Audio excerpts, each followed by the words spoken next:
20 juillet 1969, le monde retient son souffle. Des millions de personnes, de tous horizons, sont rivées à leurs écrans, attendant avec impatience ce moment historique. L'impossible est sur le point de devenir réalité.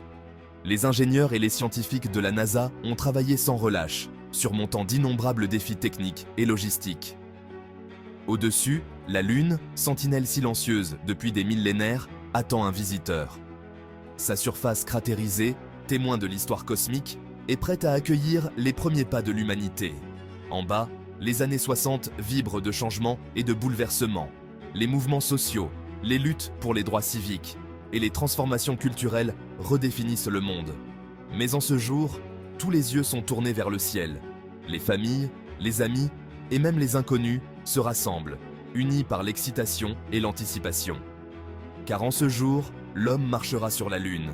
Neil Armstrong, avec son équipage, est prêt à entrer dans l'histoire, portant les espoirs et les rêves de toute l'humanité.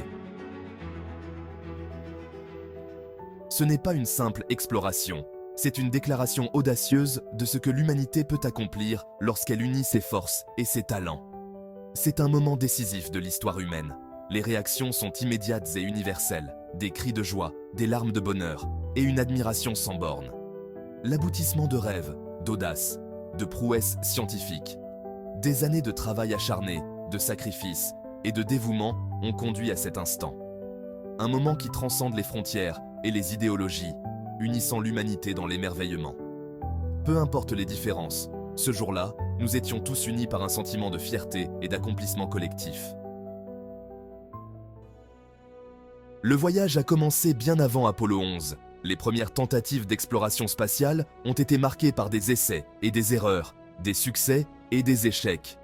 Les années 1950 ont vu les premières fusées quitter la Terre, marquant le début d'une nouvelle ère pour l'humanité. La guerre froide fait rage, opposant les États-Unis à l'Union soviétique. Cette rivalité intense a poussé les deux nations à investir massivement dans la recherche et le développement technologique. La course à l'espace est devenue un symbole de supériorité nationale et de puissance technologique. Les deux superpuissances se livrent une compétition pour la domination, non seulement sur Terre, mais aussi dans le cosmos. Chaque lancement, chaque mission réussie était une victoire non seulement pour la science, mais aussi pour l'idéologie de chaque nation. Les programmes spatiaux étaient au cœur de cette lutte pour la suprématie. Nous choisissons d'aller sur la Lune au cours de cette décennie, a déclaré le président John F. Kennedy en 1962, non pas parce que c'est facile, mais parce que c'est difficile. Ce discours emblématique a galvanisé la nation américaine, inspirant des milliers de scientifiques, d'ingénieurs et de citoyens à se rallier à la cause de l'exploration spatiale. La course à la Lune était lancée. Les États-Unis ont intensifié leurs efforts, multipliant les lancements et les missions d'essai. Les ingénieurs travaillaient jour et nuit pour surmonter les défis techniques et garantir la sécurité des astronautes. Les Soviétiques ont remporté les premières victoires en lançant Spoutnik, le premier satellite artificiel, en 1957. Cet exploit a pris le monde par surprise et a marqué le début de la domination soviétique dans l'espace, et en envoyant Youri Gagarin, le premier homme dans l'espace, en 1961. La pression était forte sur les États-Unis pour rattraper leur retard. Gagarin est devenu un héros national et une icône mondiale, symbolisant les prouesses technologiques soviétiques. La course à l'espace était devenue une course contre la montre, chaque nation cherchant à surpasser l'autre dans cette nouvelle frontière de l'exploration humaine. Le défi était immense. Les ingénieurs et les astronautes ont dû faire face à des obstacles techniques considérables. De nouveaux matériaux, de nouvelles technologies, de nouvelles solutions ont dû être inventées. Chaque calcul devait être parfait. Chaque composant devait fonctionner parfaitement. Les astronautes, une nouvelle génération d'explorateurs, s'entraînaient sans relâche.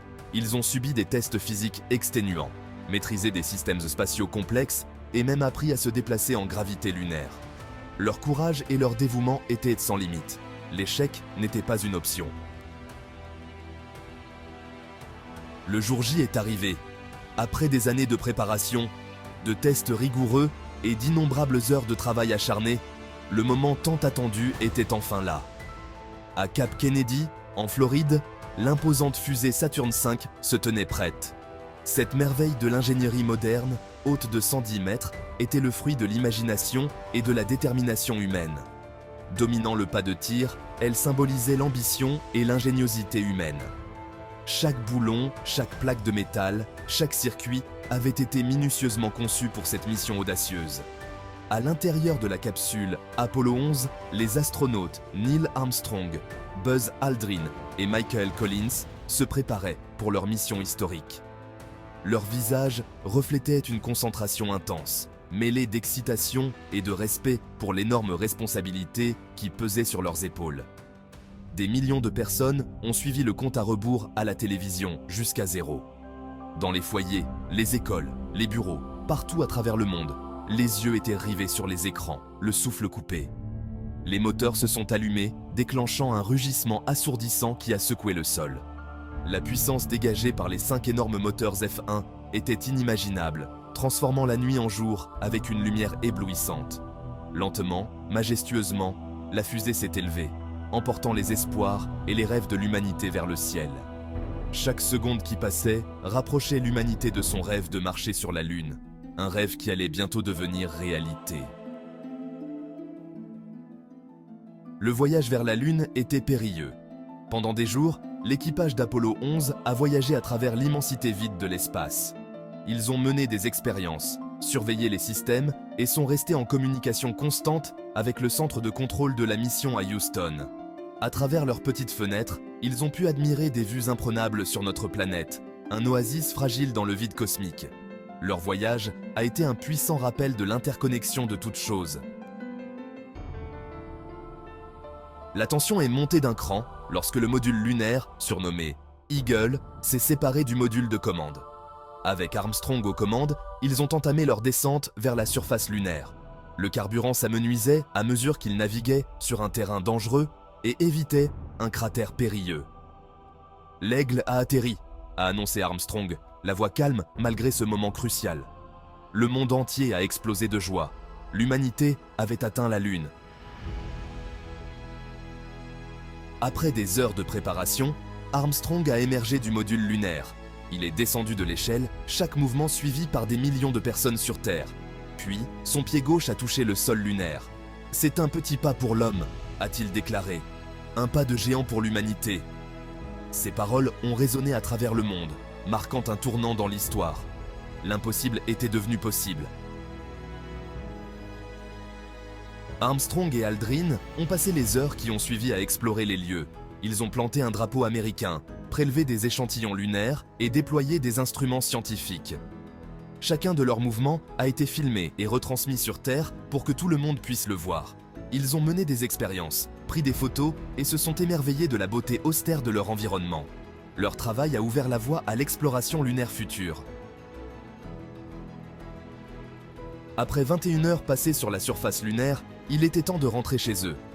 L'Aigle a décollé, laissant derrière lui les premières empreintes de pas humaines sur un autre monde. Ils ont rejoint le module de commande, où Collins attendait leur retour. Leur voyage de retour sur Terre a été un triomphe. Ils ont améri sains et saufs dans l'océan Pacifique, accueillis en héros. La mission Apollo 11 était bien plus qu'un simple vol spatial. Elle témoignait de l'ingéniosité humaine, du courage et du pouvoir de la collaboration. Elle a inspiré des générations entières à voir grand, à repousser les limites du possible. Les technologies développées pour Apollo 11 ont eu un impact durable sur nos vies, conduisant à des progrès dans l'informatique, la science des matériaux et la médecine. Mais le plus important est peut-être qu'elle a suscité une passion pour l'exploration spatiale qui se poursuit encore aujourd'hui. L'alunissage n'a pas été une fin, mais un commencement. Il a ouvert une nouvelle frontière pour l'exploration, la découverte et la compréhension de notre place dans le cosmos. Aujourd'hui, alors que nous sommes à l'aube de nouvelles missions vers la Lune et au-delà, l'héritage d'Apollo 11 continue de nous inspirer. Continuons à explorer, à apprendre, à repousser les limites du savoir humain. Car, pour reprendre les mots de Carl Sagan, quelque part, quelque chose d'incroyable attend d'être découvert. L'aventure ne fait que commencer. Si vous avez apprécié ce voyage vers les étoiles, abonnez-vous à Grand-Père Castor pour découvrir plus d'histoires fascinantes sur l'exploration spatiale et bien d'autres aventures.